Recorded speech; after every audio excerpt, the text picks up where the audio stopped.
Yep. It's my distinct pleasure to welcome Robert F. Smith, founder, chairman, and CEO of Vista Equity Partners, one of the world's leading technology-focused investment firm with over $100 billion in assets under management.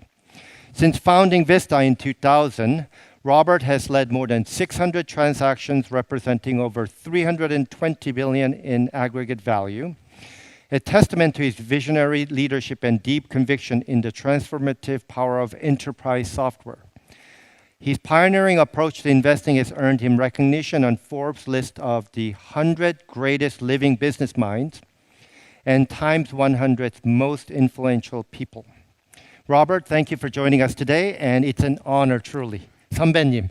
It is my pleasure to be here, and thank you all for welcoming us so warmly to Korea. Again, we are here quite frequently, have a number of companies operating here, and has always been a wonderful place to visit and do business. So thank you, Jay, for thank you. Today. Yes. Korea needs a lot of help on software. They're very renowned for hardware, but they need to get a lot of help from you on software. We have found just very strong technical capabilities here, and I think we're members of COSA and have had a chance to meet with a number of very talented software engineers as well as companies that are doing some pretty interesting things in not only Korea but throughout the region and globally. So quite interesting and fun to be here. Thanks for all your help. So to set the stage, we'll kick off. So could you give us a quick snapshot of Vista? What inspired you to focus on software and how your strategic approach shifted as both the market and Vista itself has grown? Great. Thank you.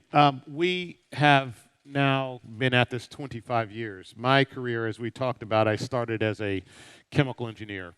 And my generation of chemical engineers focused a lot on process controls. Those process controls were one of the leading adopters of technology. And we were adopting, in those cases, programmable logic controllers or compute that was able to bring to bear a tighter process control paradigm. I like to explain it this way. In the past, you would manage a industrial process. You would have an episodic observation by the operator.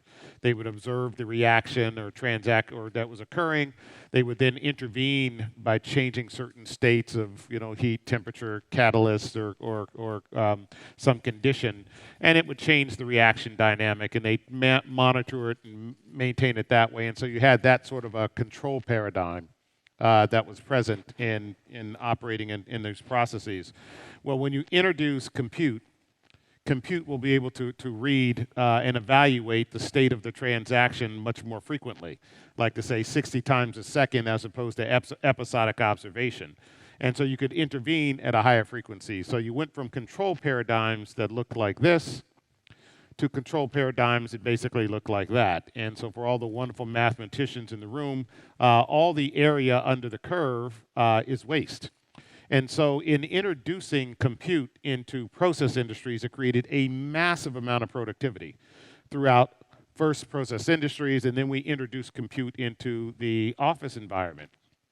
As it became cheaper and the ability to proliferate what were then on-premise solutions and applications into offices, that same sort of productivity was then driven throughout the global economy as we distributed more compute into every environment. I would argue that over the last 50 years, enterprise software as business software, has been the most productive tool introduced in the business economy in the last 50 years.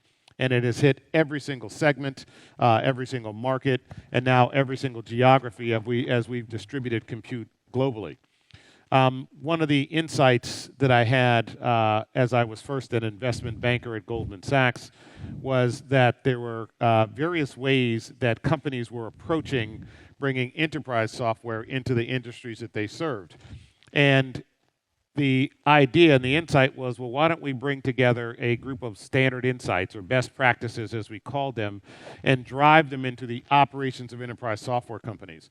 And the reason that became quite an interesting opportunity at that time was there was now a separation of hardware and software. In the early days, hardware and software were sold as solutions.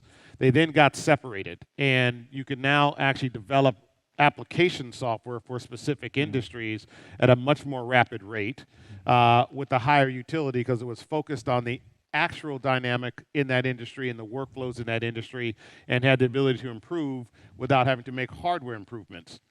And so Vista was founded on the principle that what we will do is identify enterprise software companies, bring a set of best practices to how you operate those businesses, the way you write the code, the way you support your customers, your go-to-market strategies, your back-office administration, and all of those components, and make it a much more efficient operating business.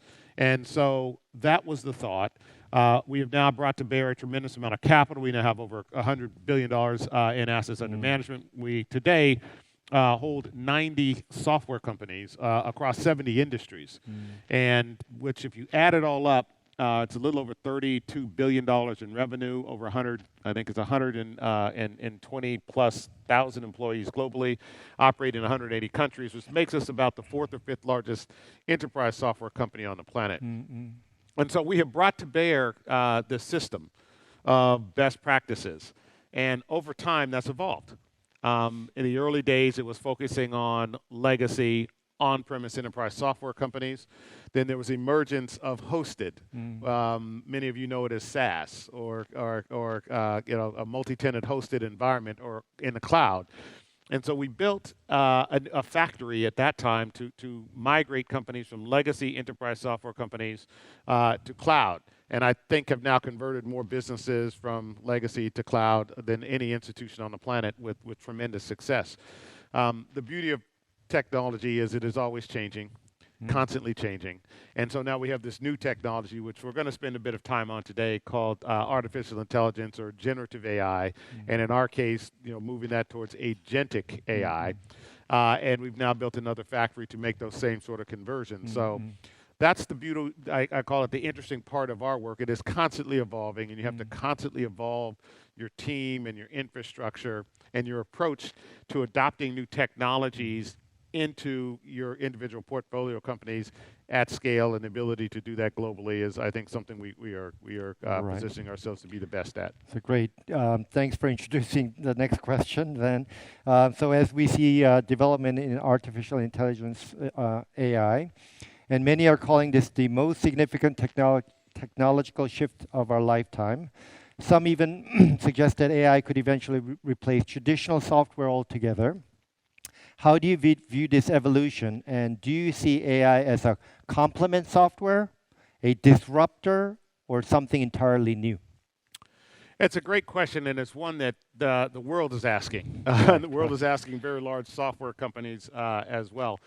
I think to really understand where we are, we have to look a bit at the past to see how technology, in essence, starts to be adopted in various industries. The first thing to think about is every time there's a new technological innovation, for the most part, there are groups that capture economic value, economic rent, and typically, the first wave often goes to the hardware vendors, and so you're experiencing that today. You're experiencing these hardware vendors which are capturing a massive amount of not only attention but economic rent and value. I think the estimates now are about 1.8 trillion with the T dollars that are being poured into not only the hardware and the semiconductor layers of this stack, but also now the infrastructure. This group of hyperscalers that have took advantage of the last wave of internet capabilities and mobile capabilities are best positioned now to be the hyperscalers of the future, to deliver compute on demand. Not just CPU compute, but now GPU compute. Right. And so these waves were in the middle of this build out of infrastructure where they would look to deliver artificial intelligence, I call it capabilities. In many cases, it will be inference capabilities into the marketplace that will be utilized ultimately by the software vendors and ultimately by companies that are going to use it to enable their infrastructure to be more efficient. And this is a very important aspect of what is the future of software? What is the future of AI? What's the future of AI in software?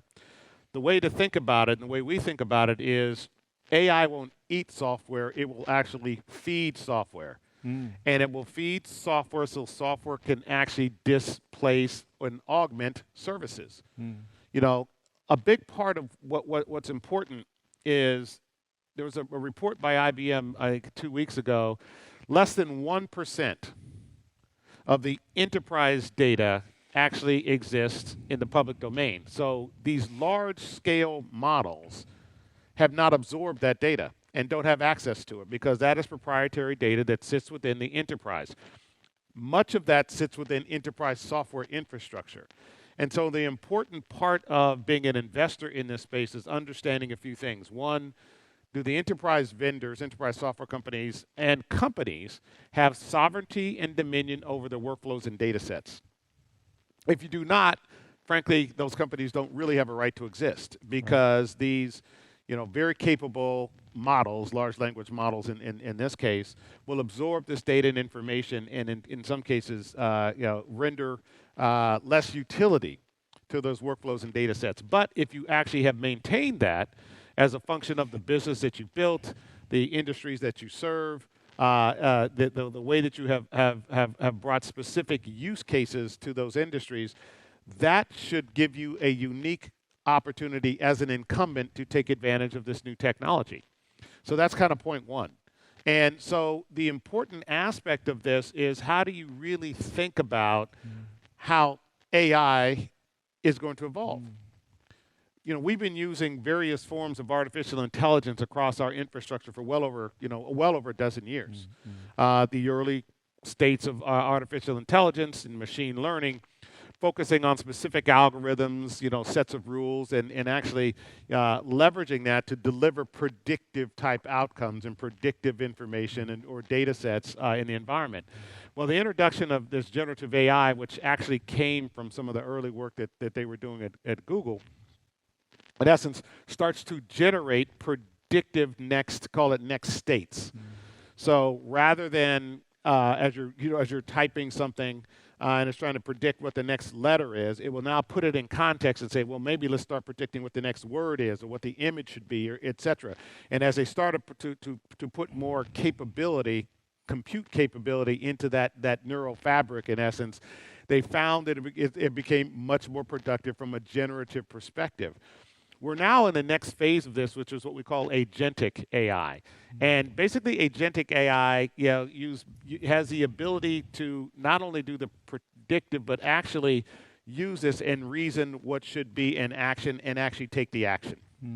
And so if you think about enterprise software, in the construct of enterprise software, if you have agentic systems, they are following and reasoning about how a customer uses a technology, how a customer action should move to the next state. If you agentify an infrastructure, a workflow, and a data set, utilizing specific data sets, you will actually be able to create call it workers, who can actually do work, take action, and you have to think about what kind of action you want them to take. You also have to think about what actions you don't want them to take that they may reasonably think is the right action, but may not be the proper action for an enterprise. And Jay, it's important to separate what I call the consumer part of this action versus the enterprise. You and I today, after this, we say, hey, let's go have dinner. We're going to invite some friends to dinner. And we say, let's go eat. We're in Korea. Let's go eat Thai food. So we say, book a Thai food restaurant. 95% of the chance that we will come out of there, we'll have a Thai food restaurant booked. There's a 5% chance that we'll go and the restaurant actually has just a Thai dish, you see, which in a consumer context isn't really a big problem. And we call that those outputs. I'll call it the fuzziness of the output. They use the term hallucinations, in essence. It may not give you, sometimes they're a little more dramatic than Thai food on the restaurant. It may have something in there that there may be a Thai flavoring or something, but that is a reasonable outcome that may come from a consumer output. You, as you know, coming as a CIO of a very large corporation, that 5% is unacceptable. Right. So in the enterprise, you have to have a different standard of output and a different standard of precision. And so designing enterprise agentic systems, it's non-trivial, but as you are able to develop it, it actually creates a massive amount of utility for your customer base. So that's the journey that we are on, as an industry, and one that we are leading as an organization at Vista in building capabilities to create enterprise agentic solutions that will power our enterprise software companies, those that we own and those that we will underwrite. And we believe that's going to create a massive amount of economic impact for our investors. Right. And I actually, looking at the prior slide where, if you look at the projection of the industry going from hardware to cloud to where we're headed into the future, to me, when I come to Korea, many Korean institutions worry about Korea's had hyper-growth economy for the last 30, 40 years based on their success in providing supply chain to the growing technology field. As they look forward, as we move forward, they need to figure out, they need your help, figure out how to be dominant supply chain provider for this future of AI. I really strongly believe that. So. Jay, I agree with you. And I think there's an important part of what you said. Korea has unique capabilities, unique insights because of the great companies that you've built over 100+ years. Those companies actually have some unique workflows, data sets, and insights of what their customers want and that they uniquely provide. And the question is, how do you agentify those ecosystems that already exist and also protect those ecosystems from being exposed to very large-scale models which can potentially absorb that knowledge and render it less useful for the companies that have built, in some cases, spent tens or decades developing those insights. Those are important parts of this process. So one has to be thoughtful, one has to be intentional, but you also have to be measured in the way that you deliver it so that you, I always say, bring the models to your data and not your data to the model. Right. And that's an important aspect of how you organize yourself as an institution, as an organization that is looking to take advantage of the capabilities of AI. Right. You and I use productivity AI today. Yeah. And it improves personal productivity. Right. The real question is how we now agentify it in an enterprise so that the corporations, so that the institutions that we are part of capture the benefit of these new hyper-effective workforce called agents. Right. And productivity is another one of my next decade worries, but we'll do that on another day. We'll keep going with your investment approach and try to educate our audience more of it. Sure. So you've just given us a very clear view of agentic AI, what it is, and its potential to reshape enterprise software. So now I would love to hear how Vista is leaning into this shift. What's your strategy to position Vista for success, and how you're ensuring long-term value creation for your LPs in the next wave? Great question. The way that we have always approached our investment market is, I like to tell people, we are not stock pickers. We don't pick a company, hope the management team can figure out what to do to continue to grow it. What we look to do is garner sets of best practices and insights from groups of management teams, codify them, and then deliver those to management teams that may not necessarily have that capability or need augmentation in their management teams and capability to enhance their strategy. And so that's what we've been doing for the last 25 years to success. We have a group called our value creation team, and that value creation team constantly evolves. And I'll give you an example. Back when we were building our first factory to convert from on-premise to cloud, I probably had 35–40% of that team focused on building the infrastructure, the capabilities to do that at scale. And I remember the first time we did it, it took about 6 months, well, really more like 9 months to actually make that conversion. This was a new technology. It was a new platform. It was a new thing. We had partnered with this young man by the name of Andy Jassy. who was building out an infrastructure for AWS for a company called Amazon. And he and I talked and said, listen, we'd like to use some of your capability because they had compute available. And so we were one of the first to actually adopt a strategic partnership with them. And as far as I know, we have converted more businesses from on-prem to cloud than any institution on the planet. But we built a system to do that, which requires, I'll call it an ecosystem approach to this work. Well, as you think about today, we drove that capability through our value creation team across all of our portfolio companies. So even our smallest portfolio companies had access to this capability, this knowledge, these best practices, the resources. We're taking the same approach to converting businesses to agentic. And so we started building a factory. Well, let's back up. As this was first introduced, we built strategic partnerships with OpenAI and Anthropic. I think many of you know Anthropic is focused more on the enterprise in OpenAI, but we built strategic partnerships and relationships with both of the executives, the senior executives, both Sam and Dario, to also understand the capabilities. And we typically get some early releases of the code so that we can test it in our environments for the enterprise. So that's an important thing, building out that ecosystem. The next thing we did was we formed a Gen AI council to now which is made up of a number of our CEOs and outside advisors to actively think about the implementation of Gen AI solutions and now agentic solutions across our portfolio. And they meet quite frequently once a month to talk about, well, what have we learned? How do we use this shared knowledge to enable all of the companies to progress? You then have to set up what I'll call a series of internal KPIs.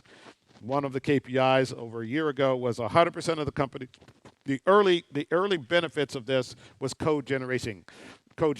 These agents were actually able to generate code much more efficiently than, I'll call it, at the early days, a standard entry-level kind of, level 1, level 2 type programmer. They're now kind of level 4 or 5 type programming. And so ensuring that every one of the companies is adopting code generation at a minimum to enhance their capabilities to write code much more quickly, much more effectively. Another area that was important was using it for things like customer service. Okay, how do we use these bots to actually deflect cost in customer service? So that's another area. So we in essence have driven all the companies to have 100%, I'll call it, adoption of enablement for code generation, et cetera. One of the other things that we found to be very effective was to create a whole series of hackathons. We've now had 6 in the last 24 months. And these are just our internal companies. Often we bring the senior development talent from some of the partners that I mentioned to work with the companies. The early days it was on code generation. Now it's on agentic systems and agentic orchestration. The last 2 of these hackathons were all about agentic development and agentic orchestration. How do you actually put together a series of agents to do a series of tasks and organize them? And the advantage is, of course, when you have breakthroughs in certain of the companies, you can now share those with other companies at a much more rapid pace with a higher utility associated with it. So all that is a function of organizing ourselves to create AI enablement capabilities. As we then have gone into that next state of this work, we said it's now time for us to really build the next factory. So as we started building that factory, we engaged with Microsoft. And from that engagement, we now have had a number of our people work with them to build and enable our factory to now convert all of the businesses that can become agentic. The first one, actually, Satya featured at his Build conference a few months ago, a company called Gainsight. And now all of the companies are now moving through that process of creating agentic solutions, where we are now able to build orchestration capabilities with agents to do actual work. In many cases, those agents will have a human orchestrator. In some cases, it is an agentic orchestrator. And what we have learned, of course, I think is quite profound, because as you go through development processes, as you know, and then when you're the first ones through, you will find and discover things, that new problems you now have to solve. And we think by being a leader in that regard, we will be able to drive the agentic enablement across our portfolio at a faster rate than others, and capture what I call more the economic opportunity than others will sooner. So that's really the point of how we build our organization. Wonderful. You've answered some of the questions I prepared, so I was just trying to filter. I read ahead. So I'm going to try to pick off a few things that I still have questions on. So do you see potential in how AI can enable new revenue or driving cost efficiencies? Maybe we can talk. Absolutely. I think there are a couple ways to really think about this. I think that enterprise software is going to go through a massive transformational change. Now, first of all, I like to think enterprise software, again, many of these companies can have the potential to become agentic. Some will be able to become what I call rule of 70, which I'll get to in a second. And then others, to the extent you don't have sovereignty and dominion over the workflows and data sets, don't really have a right to exist in a broadly defined agentic world. So that's that. Our portfolio today across our companies, we have about 750 million users of our software. These are people, companies that are paying for subscriptions, et cetera, to use our software.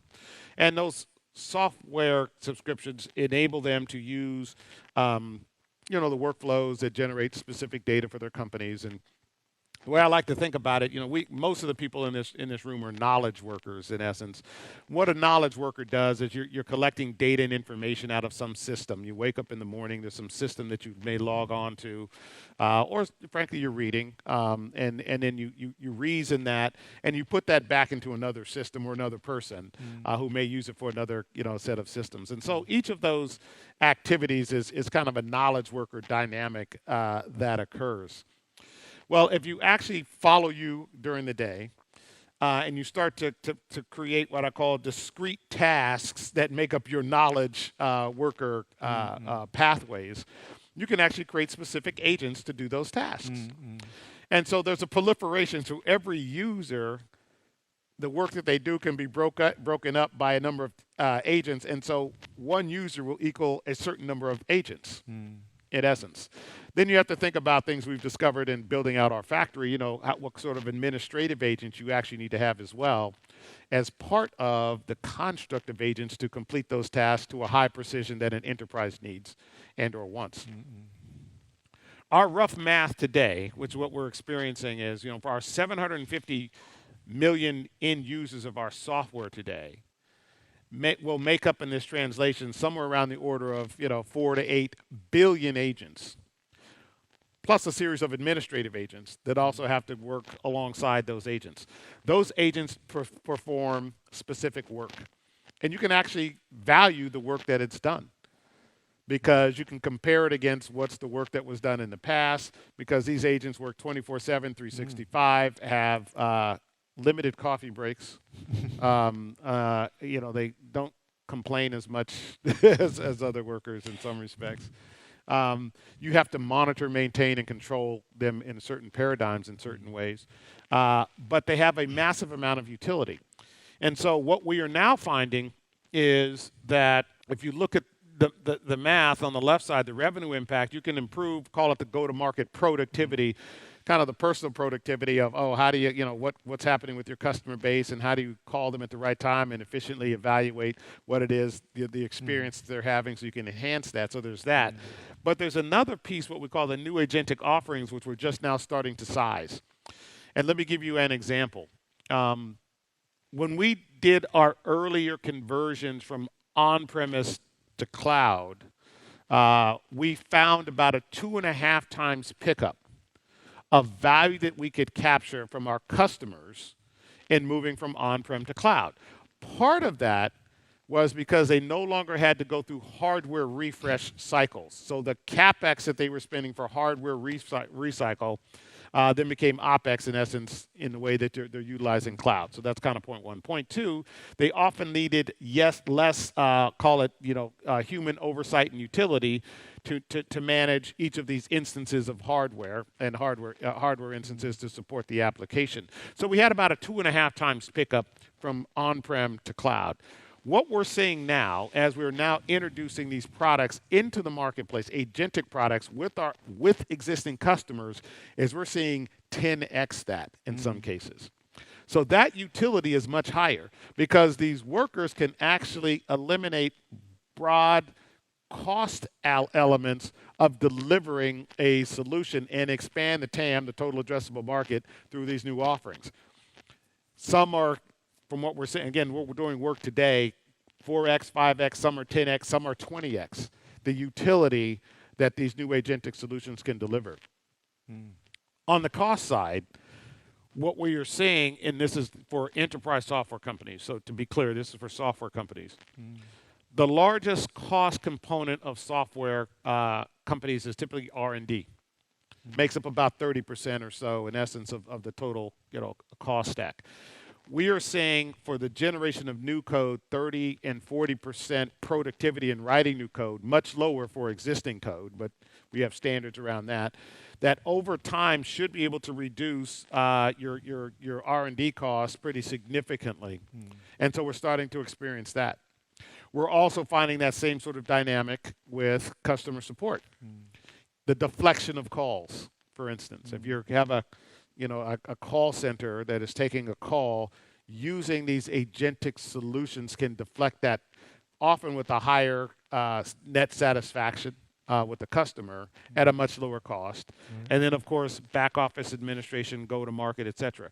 So what we're experiencing now is the paradigm that companies can actually go from what we call rule of 40, which is a combination of EBITDA margin and growth rates, to rule of 70.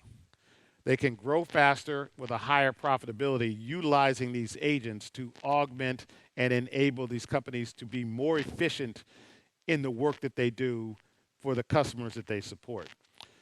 That's the economic paradigm that we are now experiencing and witnessing. And the key is to do that at scale in a way to capture more of that economic value for our customers. We think about it with our own portfolio. We think that the revenue potential is a multiple of our current revenue potential of our existing portfolio companies.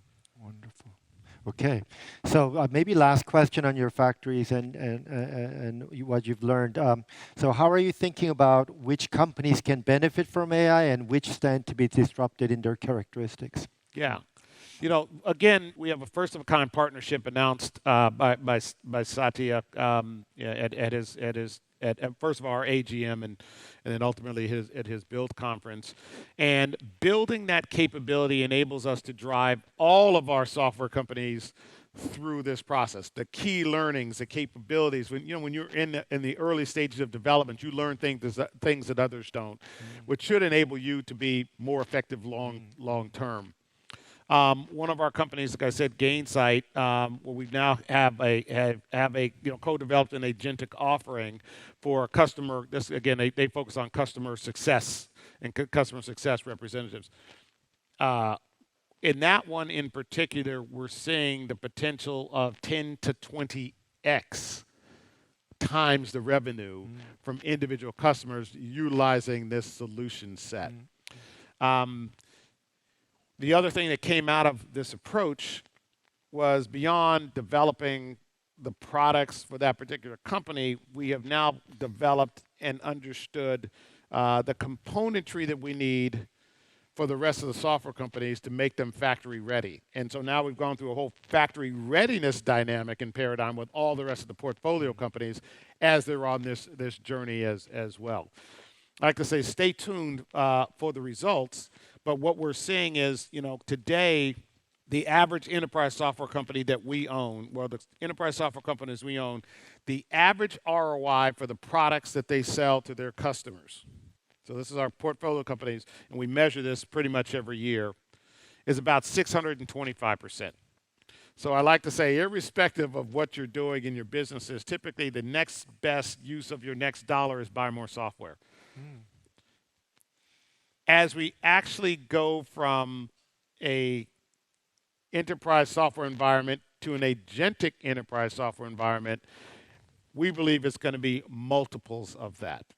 And the early cases that we're finding in actuality that we are implementing in our customers is supporting this sort of an analysis. So it's quite remarkable, and it's a quite remarkable technology, and it truly is a general purpose technology when utilized effectively in an enterprise, should deliver a massive amount of economic rent benefit to the enterprise software companies that are positioned with workflows and data sets that are highly unique for the industries that they serve. And that's how we're now looking at the underwriting of our companies going forward. What are the companies that have that capability, that have those attributes, that we can bring a set of best practices, which is now augmented on the best practice of converting from, in some cases, again, SaaS, or it might be on-prem, but SaaS, hosted to agentic enterprise software companies, and what's the value that we now then can convey to our stakeholders as a result of the conversion processes that we're going to undergo with those businesses. Wonderful. So here's a very specific pointed questions maybe. Which countries or region are best positioned to lead the innovation and adoption? And how might differences in infrastructure policy, talent, ecosystem influence the global balance of power over next decade? I think it's going to be interesting to see how this evolves in different places. The U.S. today seems, at least our largest tech companies are focused on achieving, states of AGI, SGI, et cetera. Other places that I go in the world seem a little more focused on the utility and application of this technology into existing experiences or for the benefit of their healthcare or their citizenry, et cetera. The fact that we have distributed compute enables many, if not all, many communities to benefit from this new technology, because we've been distributing compute for some period of time. We now are saying, like I said, $1.8 trillion, at least that's our last measurement, being driven into the build out of the infrastructure for GPU capacity that ultimately will be accessible at some price, right? And I think that will enable many policymakers to think about how to utilize this. I call it in a beneficial way for the economies that are in. But it is interesting. You see different priority sets geographically and politically about the utilization of this technology. I just hope that there will be a little more thoughtful engagement about, okay, what are the impacts that we have to think about as humanity. And I know there's certain leaders who are thinking about it and talking about it, et cetera. I just hope we advance that at the same rate that the technology is advancing, because I think we as humans are going to benefit if that happens effectively. Well, let me also again reiterate and add that as Korean economy moves to be, have had huge success in being part of the U.S. supply chain of technology, and as we move to AI. Please keep an eye on the Korean companies. I will tell you. So here's the interesting thing. Being now again part of the COSA for a number of years, you have a wonderful, I'll call it engineering dividend. Maybe not as large as other countries, but as a percentage, you actually have a fairly high number of engineers, very capable engineers. Who can help and be a part of the transformation of, existing systems to agentic systems. Again, each of the companies will have to think about how they utilize it, and institutions and the government will have to think about how they utilize it. But the good news is you actually have a very capable group of people who have been trained and have built infrastructure to continue to train and take advantage of this engineer dividend. You know, we as engineers, we love more engineers, right? Yes. They'll have to, you know, probably learn and study a little differently. But I think that's a great advantage that Korea has, that they will should obviously look to take advantage of and utilizing this for not only development of commercial products, but also to enhance quality of living in things like agriculture, in things like healthcare, you know, societal benefits in relating to, you know, civic opportunities. And I think the good news is you have people who are capable of doing that. There's other countries that don't have that engineer dividend. That's going to take them a little longer. They're going to have to rely on other parties and other groups and other countries in many respects to capture that knowledge and capability. So Korea's in a good place to take advantage of that. I fully agree. Very adaptive people. 5,000 years of history has proven that. But we are at a crossroad of trying to get on a different conveyor belt too. Yeah, but your leaders in the past have done a good job at least getting you to a place where you now have the institutions that develop great engineers and not only, you know, the universities, but actually the companies. Company has been very engineering centric, and I think that's a very important part of this dynamic of progress, utilizing this new technology. Right. So I think that's you should absolutely embrace that wholeheartedly. Right. Yeah. And thanks for your leadership on that issue. Sure. I'm cheering for Korea. So let's get into much more lighter topics as we close down for the last couple of minutes here. Okay. On a lighter note, amid all the disruptions and uncertainty, what signals are giving you hope? Where do you see optimism emerging? And whether in markets, technology, or human spirit. You kind of touched on it already. Yeah, the thing that gives me the most hope, I always tell my team, you know, honor the opportunity for the work that we get to do. Part of the work that I get to do are things like this. And what I mean, not just be on stage with you, and I do honor that. Okay, thank you. But it's to come and interact with, you know, the people in the Korean government, in the companies that we work with, the institutions, organizations, because I see that optimistic spirit of let's embrace this technology to make things better. And I get to do that all around the world. And by and large, most of the people have that spirit. So I am actually encouraged by that. And I think, you know, I'm chairman of Carnegie Hall. And part of what we like to do is bring our National Youth Orchestra around the world. And this year we were in Asia and we were in Seoul just recently.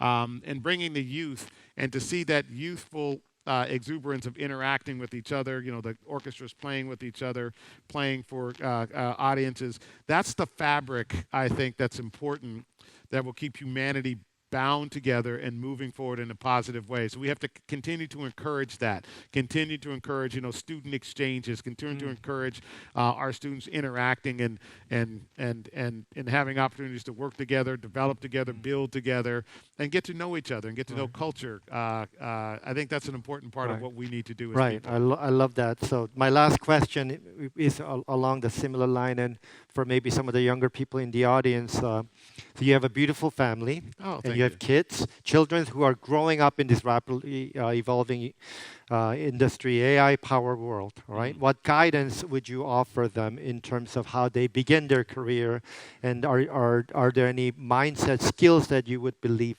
would be helpful for them? The most important thing I tell my children is get off the payroll, your dad's payroll. Touches part of me. Yeah, in all sincerity, I tell them, you know, embrace the tools that are available to them, become expert in utilizing them to deliver the value of the things that you think will improve the human condition for the communities that you care about. Right. I have 3 rules for my children. The first one, I tell them that they are enough. They are enough to actually go and embrace, you know, their life and make changes and change the condition of not only their family but communities they care about. The second is I want them to discover the joy of figuring things out. There's a great joy in being an engineer to solve complex problems, to figure out those problems and learn how to do that. And the third thing I tell them is love is all that matters. Right. And so I hope that they adopt those 3 rules to chart their course in their life to be great contributors to the human society. Right. Thank you. And just Hey, for thank the you. audience, I think, Robert, you've done a wonderful job committing to philanthropical endeavors. And I won't read it all out. It's a long list, but Oh, well, thank you. I really respect that. Thank you, very Jay. I much. appreciate it. Thank you for welcoming me and my team to Korea. It's been an absolute delight. Thank you.